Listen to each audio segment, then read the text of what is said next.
Alright guys, so a couple hours ago, Joe Biden decided to come out and give an impromptu speech to address the ongoing protests that we have seen popping up at colleges, universities across the United States, where students are trying to go out and apply pressure on their universities to divest from Israel, as well as to apply pressure generally on Joe Biden, the US government, to stop their complicity in the ongoing genocide in Gaza.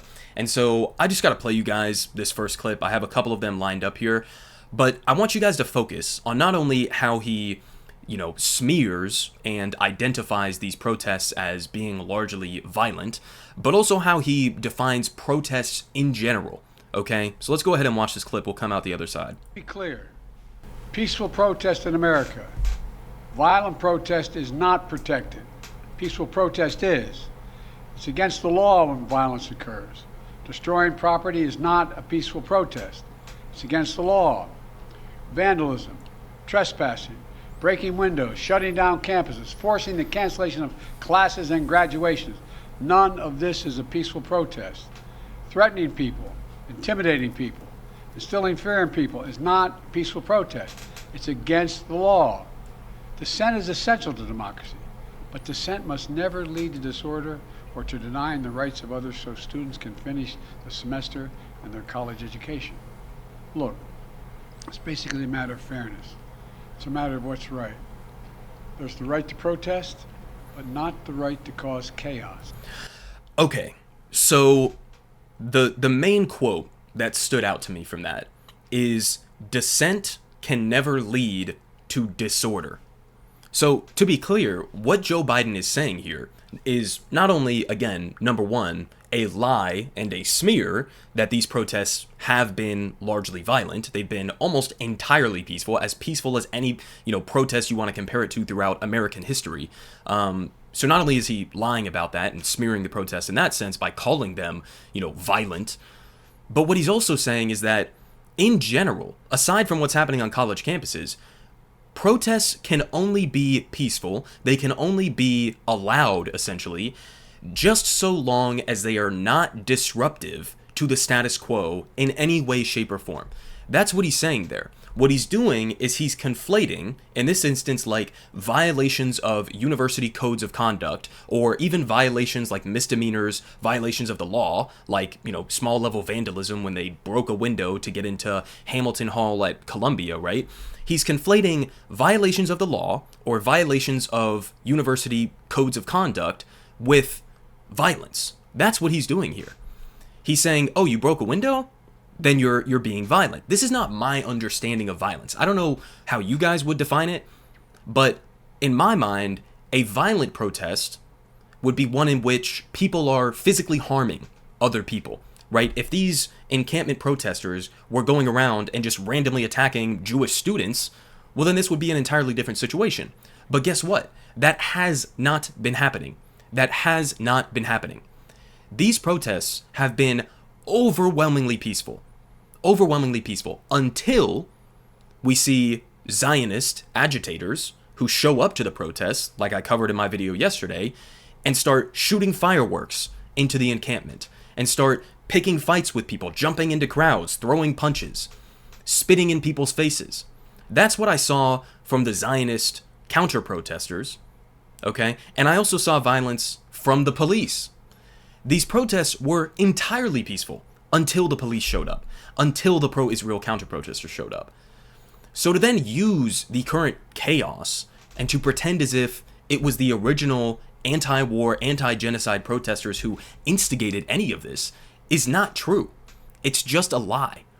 And it really is alarming to see a president use this kind of rhetoric, although it's not surprising, because, listen guys, the tactics that have been used at these encampments are the same tactics that have been used throughout American history over and over and over again by protest movements that have always been on the right side of history. Maybe it takes a few years, maybe it takes a few decades to realize it as a society, but the civil rights movement, they were vindicated. The Vietnam War protesters, they were vindicated. The anti-Iraq War protesters, they were vindicated. And the same exact smears were used against them. At the time, people despised the Iraq War protesters. You know what they said about them? They said, what, do you love Saddam Hussein? It's the same thing as people are saying now. Oh, you love Hamas? because you want Israel to stop killing babies? It's the same tactics over and over and over again. I mean, think about how at the time people were talking about the civil rights movement and Martin Luther King Jr. White Americans, the FBI, considered him to be like the most dangerous man in America. Okay, now we look back on Martin Luther King and we say, well, he was a dove, especially relative to that radical Malcolm X, and he used purely peaceful tactics and he did it the right way. At the time, they were saying the same things about MLK as they are now saying about these protests, right? They constantly brought up, oh, MLK, he's starting a riot, right? They're marching across this bridge. Well, you're in the road illegally, right? You're occupying, you're doing a sit-in at a lunch counter. Well, that's illegal. So, of course, we have a right to go and crack down on you with the police. Over and over and over again. And the deepest irony about, especially a protest like what happened at Columbia University, is that even the specific building, the Hamilton Hall, that they occupied and renamed it Hind Hall for a temporary period of time before the NYPD flooded 1,000 cops into Columbia University to go brutalize these students, but they were occupying the same exact building that was occupied in, I believe it was 1985, with South African apartheid protesters at the time. It's also the same building that was occupied by anti-Vietnam War protesters. So it's like, we have so many examples that are almost a one-to-one correlation throughout recent history, not too long ago, right? Within a lifetime. And we still can't learn any lessons. We still see the same smears. We still see the same draconian crackdowns used over and over and over again. Dissent must never lead to disorder. Then what is a protest? Joe, what's a protest then? If a protest is never supposed to be disorderly, it's never supposed to cause disruption in any way, shape, or form, then stop pretending we have a First Amendment. Stop pretending we have the right to protest. We don't. And so, again, to bring it back to MLK, I've seen this quote floating around. I've mentioned it many times before on this channel, but it's a great Martin Luther King Jr. quote from his letter from a Birmingham jail, which in and of itself, the fact that he was writing this from a jail kind of tells you a little bit about the difference between a violent protest versus a potentially illegal protest, right? Or a protest that is deemed illegal by the government, by the police. He was writing this from a jail cell, right? And he said, "The white moderate is more devoted to order than to justice. It is somebody who prefers a negative peace, which is the absence of tension, to a positive peace, which is the presence of justice." That is Joe Biden. To a T, that is Joe Biden. And all of these other liberals who will come out and pretend, oh, well, I don't really like Bibi, I don't like Netanyahu, and I don't agree with everything Israel's doing, and oh, it's so sad that, this many Palestinian civilians have died, but, what are you going to do? And it's these protesters, these pro-radical outside agitator protesters, they're the real problem. Let's focus our attention on that.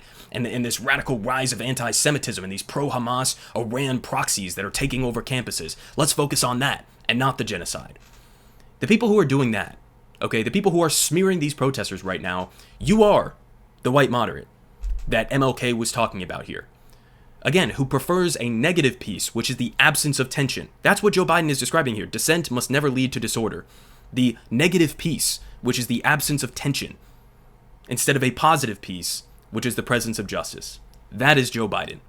Now, I mean, it's gotten so far at this point, after seeing all of these different videos of, again, police instigating violence, I mean, beating the shit out of, hospitalizing students and professors, in many cases like elderly professors, mass arrests that have been going on. As people have been seeing this escalate, Joe Biden is even starting to lose, like, not lefties, not just young people, but even people like this. I mean, this is the president of the Center for American Progress, okay, CAP.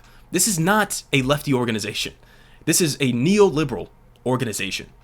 And this guy is saying, I have trespassed in peaceful protest. I have shut down government offices in civil disobedience. I have made the powerful uncomfortable in their routines as I've dissented in peaceful but committed disorder.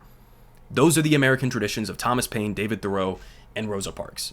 And he's correct. He's correct. This is what every protest has looked like. This is nothing new, guys. And again, if anything, these student-led encampments have been much more peaceful than basically any other protest that I've just drawn these comparisons to. Now, I'll finish off with this. I mean, this was another clip where Joe was asked a question from reporters when he opened it up for questions. And I mean, it's pretty simple. Let's listen to it. Have the protests forced you to reconsider any of the policies with regard to the region? No. Thank you. Mr. President, do you think the National Guard... So there you go. I mean, listen, guys, at the end of the day, I'm not going to sit here and try to seriously engage with people who think that, being disruptive on a college campus or chanting a slogan that they think is anti-Semitic or whatever the case may be, or holding up the wrong sign. I'm not going to engage with people who are more concerned about a slogan implying violence in their mind, but don't think that arming and funding the mass slaughter of thousands and thousands of innocent men, women, and children is not violence. I'm not going to seriously engage with that debate. We're actually sitting here having conversations about how breaking a window or trespassing is violence and it's unacceptable. And we're being told this by the same motherfucker who is actively arming and funding a genocide. That is violence. The police cracking down on these anti-war students, that is violence. The police standing by and watching for hours as Zionist pro-Israel agitators come on and start, firing fireworks at these encampments. That's violence. But at the end of the day, they don't recognize state violence. They only recognize violence from the bottom up, violence from average people, violence from people who think the status quo is unacceptable, because it is. Anybody who is more outraged or more focused on these student protests than they are about what is happening in Gaza and what has been happening in Gaza over the last 6 months has lost the fucking plot. Politic guy has the best politic. Believe me, no one does it like him.